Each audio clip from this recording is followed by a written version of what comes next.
ಎಲ್ಲರಿಗೂ ನಮಸ್ಕಾರ. ನಾನು ನಿಮ್ಮ ಮನೆಯ ಪ್ರೀತಿಯ ಸುಷ್ಮಾ ಮಾತಾಡ್ತಿರೋದು. ಸೊ ಎಲ್ಲರೂ ಹೇಗಿದ್ದೀರಾ? ಚೆನ್ನಾಗಿದ್ದೀರಾ ಅಂದ್ಕೊಂಡಿದ್ದೀನಿ. ಸೊ ಬನ್ನಿ, ಹಾಗಾದರೆ ನಾವು ಇವತ್ತಿನ ಒಂದು ವಿಡಿಯೋನ ಸ್ಟಾರ್ಟ್ ಮಾಡೋಣ. ಓಕೆ ಫ್ರೆಂಡ್ಸ್, ಇವತ್ತಿನ ವಿಡಿಯೋ ಅಂತ ನೋಡೋದಾದರೆ ರಾತ್ರೋರಾತ್ರಿ BPL ಕಾರ್ಡರಿಗೆ ಒಂದು ಬಿಗ್ ಶಾಕ್ನ ಸಿದ್ದರಾಮಯ್ಯ ಸರ್ಕಾರ ಕೊಡ್ತಾ ಇದೆ. ಸೊ TV ನ್ಯೂಸ್ಗಳಲ್ಲೂ ಕೂಡ ಈಗೆಲ್ಲ ನೋಡ್ತಾ ಇದ್ದೀರಾ. ಈ ಗೃಹಲಕ್ಷ್ಮಿ ಯೋಜನೆ ಅಂತ ಏನು ಕೊಡ್ತಾ ಇದ್ದಾರೆ, 2,000 ಹಣವನ್ನು ಆ ಒಂದು ಯೋಜನೆಯನ್ನು ನಿಲ್ಲಿಸಬೇಕು ಅನ್ನೋದೇ ಈ ಒಂದು ರಾಜ್ಯ ಸರ್ಕಾರದ ಉದ್ದೇಶ. ಅವರ ಬಳಿ ದುಡ್ಡಿಲ್ಲ, ಆದರೂ ಕೂಡ ಹೋಗ್ತಾ ಇದ್ದಾರೆ ಸಾಲಕ್ಕೆ ಸಾಲ ಅಂತ ಮಾಡಿಕೊಂಡು.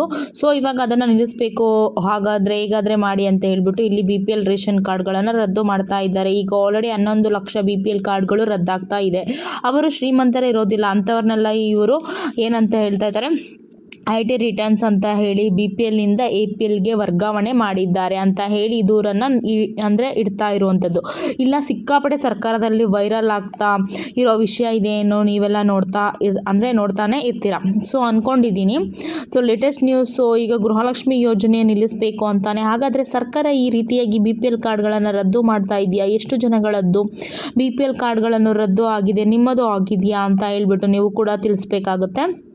ಓಕೆನಾ? ಇದ್ರ ಬಗ್ಗೆ ಒಂದು ಕಂಪ್ಲೀಟ್ ಆದಂತಹ ಮಾಹಿತಿ ಕೊಡ್ತೀನಿ. ಹಾಗೆ BPL ಕಾರ್ಡ್ APLಗೆ ವರ್ಗಾವಣೆ ಮಾಡಿರೋದಾಗಲಿ ಅಥವಾ BPL ಕಾರ್ಡ್ಗಳನ್ನು ರದ್ದೇ ಮಾಡಿರೋದಾಗಲಿ ಕೂಡ ನೀವುಗಳು ಹೇಗೆ ಸರಿಪಡಿಸ್ಕೊಳ್ಬೇಕು, ಯಾರನ್ನು ಮೀಟ್ ಮಾಡಬೇಕು ಅಂತ ಹೇಳಿ ಕೂಡ ಈ ಪರಿಷ್ಕರಣೆ ನಡೆಸ್ತಾ ಇದ್ದಾರೆ. ಅದರ ಬಗ್ಗೆ ಕೂಡ ಒಂದು ಮಾಹಿತಿಯನ್ನು ಕೊಡ್ತಾ ಹೋಗ್ತೀನಿ. ಸೊ ಇದು ಮಾತ್ರ ಅಲ್ಲ, ನಿಮ್ಮ ಮನೆಯಲ್ಲಿ ಏನಾದರೂ ಮಕ್ಕಳಿದ್ದಾರೆ ಅಂತ ಹೇಳಿದರೆ, ಅದು ಚಿಕ್ಕ ಮಕ್ಕಳಾಗಿರಲಿ ದೊಡ್ಡ ಮಕ್ಕಳಾಗಿರಲಿ, ನಮ್ಮ ಅಂದರೆ ರೆಸ್ಪಾನ್ಸಿಬಿಲಿಟಿ ತಂದೆ ತಾಯಿಗಳು ನಿಜವಾಗ್ಲೂ ಹೇಳ್ತೀನಿ ತುಂಬಾ ಜಾಸ್ತಿ ಆಗ್ತಾ ಹೋಗಬೇಕು ಹೊರತು ಮಕ್ಕಳು ದೊಡ್ಡವರು ಆಗ್ತಾ ಇದ್ದಾರೆ ಅಂತ ಹೇಳಿ ನಮ್ಮ ರೆಸ್ಪಾನ್ಸಿಬಿಲಿಟಿ ಖಂಡಿತ ಕಡಿಮೆ ಮಾಡ್ಕೋಬಾರ್ದು. ಸೊ ಯಾಕೆ ಹೀಗೆ ಹೇಳ್ತಾ ಇದ್ದೀನಿ ಅಂತಂದರೆ, ಸೊ ಈಗ ತುಮಕೂರು ಹತ್ರ ಒಂದು ಏನಿದೆ ತುರುವೇಕೆರೆ ಅಂತ ಹೇಳಿ ನೀವು ಕೇಳಿದ್ದೀರಾ ಅಂದ್ಕೊಂಡಿದ್ದೀನಿ. ಸೊ ಅಲ್ಲಿ ಒಬ್ಬ ಮಗ ಅಂದರೆ ತಾಯಿ ಮಗ ಇಬ್ಬರೇ ಇರೋದು, ಗಾಂಜಾ ಅಥವಾ ಏನು ಹೇಳ್ತಾರೆ ಡ್ರಗ್ಸ್ಗೆ ಅಡಿಕ್ಟ್ ಆಗಿ ಅಥವಾ ಇದ್ದಾರೆ ಮಕ್ಕಳು. ಓಕೆನಾ? ಒಬ್ಬ ಮಗ ಮಾತ್ರ ಅಲ್ಲ, ತುಂಬ ಜನ ಮಕ್ಕಳು ಬೆಳೀತಾ ನಮ್ಮ ಕೈಗೆ ಹಿಡಿತದಿಂದ ತಪ್ಪಿಸ್ಕೊಂಡು ಹೋಗ್ಬಿಡ್ತಾರೆ. ಸೊ ಅದರಲ್ಲೂ ಗಂಡು ಮಕ್ಕಳು ಇರೋದೇ ಇಲ್ಲ. ಸೊ ಗಾಂಜಾ ಅಂತೆ, ಡ್ರಗ್ಸ್ ಅಂತೆ, ಹುಡುಗಿಯರನ್ನು ಚುಡಾಯಿಸೋದಂತೆ. ಸೊ ಇಲ್ಲೊಬ್ಳು ತಾಯಿ ಪಾಪ ಗೋಗರಿತಾ ಇದ್ದಾರೆ, ನನ್ನ ಮಗನನ್ನು ನಾನೇ ಸಾಯಿಸ್ಬಿಟ್ಟಿದ್ದೀನಿ, ನನಗೆ ಪರ್ಮಿಷನ್ಸ್ ಅಂದರೆ ಕೊಡಿ ಪೊಲೀಸವರು,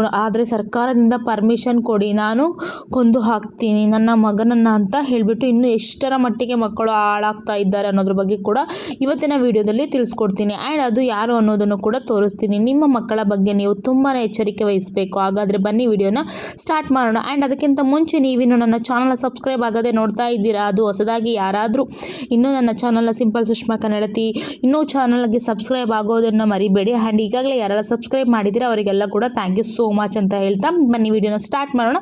ಸೊ ಫ್ರೆಂಡ್ಸ್, ಈಗ ಮೊದಲನೇದಾಗಿ BPL ಕಾರ್ಡ್ಗಳು ರದ್ದು ಮಾಡ್ತಾ ಇದ್ದಾರಲ್ಲ, ಸೊ ಹಾಗಾಗಿ ಗೃಹಲಕ್ಷ್ಮಿ ಯೋಜನೆ ಕೂಡ ಅಂಥವ್ರುಗಳಿಗೆ ಕ್ಯಾನ್ಸಲ್ ಆಗುತ್ತೆ ಅಂತ ಏನು ವಿಷಯ ಇದೆಯೋ ಅದರ ಬಗ್ಗೆ ಫಸ್ಟ್ ಮಾತಾಡ್ಬಿಡೋಣ. ಸೊ ಈಗ ಏನಿದೆ ಪ್ರೆಸೆಂಟು ಇವತ್ತಿನವರೆಗೂ ಎಷ್ಟು ಲಕ್ಷ ಜನ ಆಲ್ರೆಡಿ BPLನಿಂದ APLಗೆ ವರ್ಗಾವಣೆ ಆಗಿರೋದಾಗಿರಲಿ ಅಥವಾ BPL ಕಾರ್ಡ್ ಪರ್ಮನೆಂಟ್ ಆಗಿ ಅಂದರೆ ಸಸ್ಪೆಂಡ್ ಮಾಡಿಬಿಟ್ಟಿದ್ದಾರೆ, ಆ ರೀತಿ ಇರೋದು 11 ಲಕ್ಷ BPL ಕಾರ್ಡ್ಗಳನ್ನು ಇವರು ಕ್ಯಾನ್ಸಲ್ ಮಾಡಿದ್ದಾರೆ ರಾಜ್ಯ ಸರ್ಕಾರದಿಂದ. ಓಕೆನಾ? ಸೊ ಇದರ ವಿರುದ್ಧವಾಗಿ ಈಗ TV ಮಾಧ್ಯಮದವರು ಆಗಿರ್ಬೋದು, ಬೇರೆ ಪಕ್ಷಗಳಾಗಿರ್ಬೋದು ಅಥವಾ ಜನಗಳೇ ಮಾಡ್ತಾ ಇದ್ದಾರೆ, ಅಂದರೆ ತಮ್ಮ ಒಂದು ಆಕ್ರೋಶವನ್ನು ಹೊರಗಡೆ ತಂದು ತೋರಿಸ್ತಾ ಇದ್ದಾರೆ. ಸೊ ಈ ರೀತಿ ಇಷ್ಟು ದಿನ ನೀವು BPL ಕಾರ್ಡ್ಗಳನ್ನು ಚೆಕ್ ಮಾಡೋದಕ್ಕೆ ಅಕ್ಕಿ ಕೊಡ್ತಾ ಇದ್ರು, ಇವರು ಶ್ರೀಮಂತರು ಅಥವಾ ಬಡವರು ಅಂತ ಹೇಳಿಬಿಟ್ಟು ಮುಂಚೆನೇ ಮಾಡಬೇಕಾಗಿತ್ತು. ಈಗ ಗೃಹಲಕ್ಷ್ಮಿ ಯೋಜನೆ ಅಂತ ಏನು 2,000 ದುಡ್ಡು ಕೊಡ್ತಾ ಇದ್ದೀರಾ, ಆ ದುಡ್ಡನ್ನು ಕ್ಯಾನ್ಸಲ್ ಮಾಡೋ ಉದ್ದೇಶದಿಂದ ಏನಾದರೂ ನೀವು ಈ ರೀತಿ BPL ಕಾರ್ಡ್ಗಳನ್ನು ಕ್ಯಾನ್ಸಲ್ ಮಾಡ್ತಾ ಇದ್ದೀರಾ. ಈಗ ಒಂದು ಅನ್ನಭಾಗ್ಯ ಉಚಿತ ಅಕ್ಕಿ ಹಣ ತಗೋಬೇಕು, ಆದರೂ ನಿಮಗೆ BPL ಕಾರ್ಡ್ ಬೇಕೇ ಬೇಕು. ಈ BPL ಕಾರ್ಡ್ ಇಲ್ಲ ಅಂತಂದರೆ ಅವರಿಗೆ ಅಕ್ಕಿ ಹಣ ಬರೋದಿಲ್ಲ. BPL ಯಾಕೆ ಈಗ APLಗೆ ಇದ್ದವರಿಗೂ ಅಕ್ಕಿ ಹಣ ಬರೋದಿಲ್ಲ ಅಲ್ವಾ? ಸೊ ಅದಕ್ಕೋಸ್ಕರ ಏನಾದರೂ ಸರ್ಕಾರ ಈ ರೀತಿ ಎಲ್ಲ BPL ಕಾರ್ಡ್ಗಳನ್ನು ಕ್ಯಾನ್ಸಲ್ ಮಾಡ್ತಾ ಇದೆಯಾ ಅಂತ ಹೇಳಿಬಿಟ್ಟು ಜನಗಳು ಎಲ್ಲ ಕಡೆ ಹೋಗಿ ದೂರನ್ನು ಇಡ್ತಾ ಇದ್ದಾರೆ. ಓಕೆನಾ? ಸೊ ಇದು ಖಂಡಿತ ತಪ್ಪೇನೆ, ಇವರು ಮಾಡ್ತಾ ಇರೋದು ಸರಿ ಅಂತ ಯಾರು ಕೂಡ ಇದು ಹೇಳಲ್ಲ. ನಾವೇನು ಹೇಳೋದಕ್ಕೂ ಆಗೋದಿಲ್ಲ, ಯಾಕಂದರೆ ಶ್ರೀಮಂತರು ಇದ್ದಾರೆ ಅಂತ ಆದರೆ ಏನು ಶ್ರೀಮಂತರು ಇದ್ದಾರೆ ಅಂದರೆ ಅಂಥವರು ಖಂಡಿತವಾಗ್ಲೂ BPLನಿಂದ APLಗೆ ವರ್ಗಾವಣೆ ಮಾಡಲಿ. ಸೊ ಆ ರೀತಿ ಸಾಕಷ್ಟು ಸಾಕಷ್ಟು ಜನಗಳಿದ್ದಾರೆ. ಇದು ಒಂದು ಜಿಲ್ಲೆ ಸಮಸ್ಯೆ ಅಲ್ಲ, ಎಲ್ಲ ಜಿಲ್ಲೆಗಳಲ್ಲೂ ಕೂಡ ಶ್ರೀಮಂತರು ಮನೆ ಮೇಲೆ ಕಟ್ಟಿಸ್ಕೊಂಡು ಐಷಾರಾಮಿ ಜೀವನ ನಡೆಸ್ತಾ ಇದ್ದಾರೆ. ಐಷಾರಾಮಿ ಕಾರುಗಳನ್ನು ಯೂಸ್ ಮಾಡ್ತಾ ಇದ್ದಾರೆ, ಕೋಟಿಗಟ್ಟಲೆ ಬದುಕಿರ್ತಾರೆ, ಲಕ್ಷಗಟ್ಟಲೆ ಬದುಕಿರ್ತಾರೆ. ಅಂಥವರು ಕೂಡ BPL ಕಾರ್ಡ್ಗಳನ್ನು ಅಚ್ಚುಕಟ್ಟಾಗಿ ಹೋಗಿ ಅಕ್ಕಿ ತೊಗೊಂಡು ಬರೋದು, ಗೃಹಲಕ್ಷ್ಮಿ ದುಡ್ಡು ತೊಗೊಳ್ಳೋದು, ಅಕ್ಕಿ ಹಣ ತೊಗೊಳ್ಳೋದು, ಅಂಥವರೇ ಜಾಸ್ತಿ ಉಪಯೋಗವನ್ನು ಪಡ್ಕೋತಾ ಇರೋದು. ನಿಮ್ಮ ಊರುಗಳಲ್ಲಿ, ನಿಮ್ಮ ಏರಿಯಾಗಳಲ್ಲಿ ಖಂಡಿತ ಇರ್ತಾರೆ. ನಿಮಗೂ ಒಂದೊಂದು ಸತಿ ಅನಿಸಿ ಬಿಡುತ್ತೆ, ಹೌದಲ್ವಾ? ಅಂಥವ್ರುಗಳು ಕ್ಯಾನ್ಸಲ್ ಮಾಡಿದರೆ ಖಂಡಿತ ಒಳ್ಳೆಯದು. ನಮ್ಮ ಸರ್ಕಾರಕ್ಕೆ ನಾವು ಹೇಳ್ಬೋದು, ಸಭಾಷ್ ಒಳ್ಳೆ ಕೆಲಸ ಮಾಡ್ತಾ ಇದ್ದಾರೆ ಸರ್ಕಾರ ಅಂದ್ಬಿಟ್ಟು. ಅದು ಬಿಟ್ಟು ಇಲ್ಲಿ ನಮ್ಮ ರಾಜ್ಯ ಸರ್ಕಾರ ಏನು ತಪ್ಪು ಮಾಡಿದೆ ಅಂತಂದರೆ, ಇದು ಸರ್ಕಾರ ಮಾಡಿರೋ ಎಡವಟ್ಟು. ಬಡ ಜನಗಳು ಈಗ ಈ ಒಂದು BPL ರೇಷನ್ ಕಾರ್ಡ್ಗೆ ಮನದಂಡ ಏನಿದೆ 12 ಲಕ್ಷಕ್ಕಿಂತ ಆದಾಯ ಹೆಚ್ಚಿರಬಹುದು ಅಥವಾ ಮನದಂಡ ಇದೆಯಲ್ಲ. ಆದರೆ ಪಾಪ ಒಬ್ಬರು ಹಳ್ಳಿ ಜನ ಪಾಪ ಏನವರು ಓಕೆನಾ, ಬರೀ 12,000 ವಾರ್ಷಿಕ ಆದಾಯ ಅಂತ ಹೇಳಿದೆ. ತುಂಬ ಬಡವರು, ಅಂಥವರನ್ನು ಕೂಡ IT ರಿಟರ್ನ್ ಫೈಲ್ ಮಾಡ್ತಾರೆ ಅಂತ ಹೇಳ್ಬಿಟ್ಟು ಫಿಲ್ ಮಾಡಿಬಿಟ್ಟು ಅವರದ್ದು BPLಯಿಂದ APLಗೆ ವರ್ಗಾವಣೆ ಮಾಡಿದ್ದಾರೆ ಅಂತ ಹೇಳ್ಬಿಟ್ಟು ಪಾಪ ಆ ತಾಯಿ ಕೊಡೋ ಅಂತ ಹತ್ತಿದ್ದಾರೆ. ನಮಗೆ ಅಕ್ಕಿ ಬೇಕು, ಇಲ್ಲಿ ಅನ್ನಭಾಗ್ಯ ಅಕ್ಕಿ ತರೋಕ್ಕೆ ಹೋದರೆ ಉಚಿತ ಅಕ್ಕಿಯನ್ನು ನಮಗೆ ಅಕ್ಕಿ ಕೊಡ್ತಾ ಇಲ್ಲ, ನಿಂದು BPL ಕಣಮ್ಮ ಅಂತೇಳಿ. ನನ್ನ ಮೇಲೆ ಯಾರೂ ಇಲ್ಲ, ನನ್ನ ತಾಯಿ ಇಬ್ಬರೇ ಹೆಂಗಸರು, ಗಂಡ ಮಕ್ಕಳಿಲ್ಲ, ಎಲ್ಲ ಸತ್ತೋಗಿದ್ದಾರೆ. ನಮ್ಮಂಥವ್ರಿಗೆ ಈ ಸರ್ಕಾರ ಅನ್ಯಾಯ ಮಾಡಿದೆಯಲ್ಲ, ಯಾಕೆ ಹಿಂಗೆ ಮಾಡಿದೆ? ನಾವು ಕೂಡ 2000 ಏನು ಗೃಹಲಕ್ಷ್ಮಿ ಯೋಜನೆಯನ್ನು ಬರ್ತಾ ಇತ್ತು, ಅದನ್ನೇ ನಂಬಿಕೊಂಡು ಜೀವನ ಮಾಡ್ತಾ ಇದ್ವಿ. ಅದರಲ್ಲೇ ನಾವು ರೇಷನ್ ತೊಗೋತಿದ್ವಿ, ಅದರಲ್ಲೇ ನಾವು ಬೇರೆ ಏನೋ ಮನೆ ಒಂದು ತೊಗೋತಾ ಇದ್ವಿ. ನಮಗೆ ಮಾತ್ರೆ, ಮೆಡಿಷನ್, ನಮಗೆ ಶುಗರ್ ಇದೆ, ಅವರಿಗೆಲ್ಲ ನಾವು ಏನು ಮಾಡ್ಕೊಂಡಿದ್ದೀವಿ ಅಂಥದ್ರಲ್ಲಿ ಇವಾಗ APLಗೆ ಮಾಡಿಬಿಟ್ರಲ್ಲ, ನಮ್ಮ ಅಕ್ಕಿ ಕೊಡ್ತಾ ಇಲ್ಲ, ನಾವೇನು ಮಾಡಬೇಕು ಅಂತ ಕೇಳ್ತಾ ಇದ್ರು.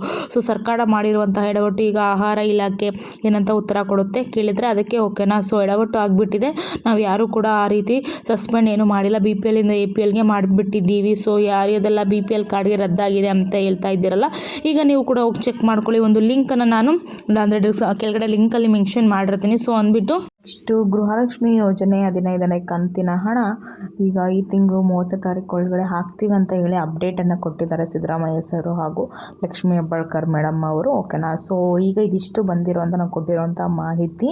ಈಗ ಅಂದರೆ BPLಯಿಂದ APLಗೆ ಯಾವ ಥರ ಆಗ್ತಿದೆ, ಈಗ ಯಾರ್ಯಾರು ಈಗ ರಾತ್ರೋರಾತ್ರಿ ಏನಕ್ಕೆ ಈ ಥರ ಚೇಂಜ್ ಮಾಡ್ತಾ ಇದ್ದಾರೆ ಅನ್ನೋದು ಯಾರಿಗೂ ಗೊತ್ತಾಗಬೇಕು. ಸೊ ನಾನೊಂದು ಲಿಂಕು ಕೂಡ ಮೆನ್ಷನ್ ಮಾಡಿರ್ತೀನಿ, ಆ ಲಿಂಕನ್ನು ನೀವು ಓಪನ್ ಮಾಡಿ ನಿಮ್ಮ ಕಾರ್ಡು ಏನು APLಗೆ ಹೋಗಿದೆಯಾ, ಯಾವ ಥರ ಚೇಂಜಸ್ ಆಗಿದೆ ಅನ್ನೋದು ಕೂಡ ನೀವು ನೋಡ್ಕೋಬೋದು.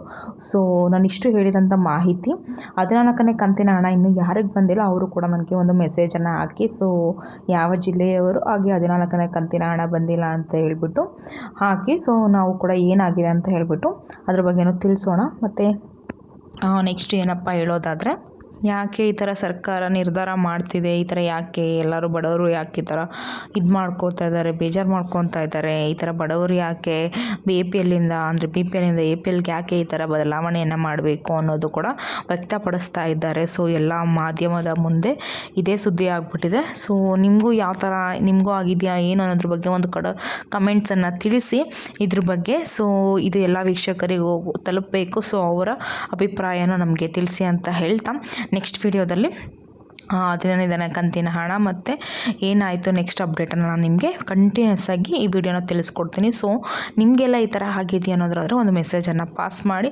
ಹಾಗೆ ನೋಡಿ, ಯಾರು ಕೂಡ ಮಕ್ಕಳನ್ನು ನೀಟಾಗಿ ನೋಡ್ಕೊಳ್ಳಿ. ಅವರನ್ನು ಹೇಳಿದಾಗೆ ಯಾವುದೋ ನಾನು ಸ್ಟಾರ್ಟಿಂಗಲ್ಲೇ ಹೇಳಿದೆ, ಅವರು ಆ ತಾಯಿ ಯಾವ ಥರ ಇದು ಮಾಡಿದ್ರು ಮಗನಿಗೆ, ಆ ಥರ ಯಾರಿಗೂ ಕೂಡ ಬರೋದು ಬೇಡ. ಸೊ ಎಲ್ಲರೂ ಹುಷಾರಾಗಿರಿ. ಹಾಗೆ ಯಾರಿಗೂ ಕೂಡ ಮಕ್ಕಳು ಏನು ಮಾಡ್ತಾ ಇದ್ದಾರೆ ಅವ್ರ ಮೇಲೆ ಅವ್ರನ್ನೇ ನೀವು ಬೆಳ್ಕೊಳ್ಳಿ, ಡಿಪೆಂಡ್ ಆಗಿ ಅಂತ ಬಿಡೋದಕ್ಕೆ ಹೋಗ್ಬಿಡಿ. ಸೊ ನೀವು ಜವಾಬ್ದಾರಿ ತೊಗೊಂಡು ನೀವು ಕೂಡ ಮಕ್ಕಳ ಬಗ್ಗೆ ಸ್ವಲ್ಪ ಕಾಳಜಿಯನ್ನು ವಹಿಸಿ ಅಂತ ಹೇಳ್ತಾ, ಯಾರಿಗಾದರೂ ಜಾಬ್ ರಿಕ್ವೈರ್ಡ್ ಇದ್ದರೆ ನಾನು ಇನ್ಸ್ಟಾಗ್ರಾಮನ್ನು ಫಾಲೋ ಮಾಡ್ಕೊಳ್ಳಿ. ಹಾಗೆ ಏನಾದರೂ ರಿಕ್ವೈರ್ಡ್ ಇತ್ತಂತಂದರೆ DM ಮಾಡಿ. ಸೊ ನಾನು ನಿಮಗೆ ಹೇಳ್ತೀನಿ.